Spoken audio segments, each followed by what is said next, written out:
تو جناب میں جو بتا رہا تھا بڑی بڑی کھائیاں اور جو روڈ جو اوپر پہاڑ کی چوٹی سے گزرتے ہوئے گلگت بلتستان پہنچنا ہے وہ ذرا ایک جھلک دیکھیے. ابھی ہم گلگت بلتستان کی حدود میں نہیں پہنچے ہیں لیکن آپ لوگ دیکھ سکتے ہیں کہ یہ انڈس ریور ہے نیچے اور یہ اس روڈ کے تھرو ہم آئے ہیں اور یہ اوپر پہاڑ اور یہ کھائی ہے.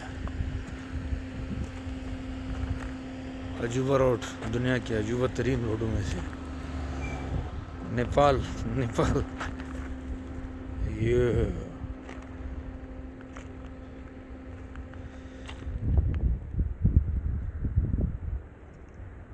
خدا کی قدرت ہے. بس ادھر زندگی بسر بھی کر رہے ہیں انسان, وہ بھی اللہ کی قدرت ہے.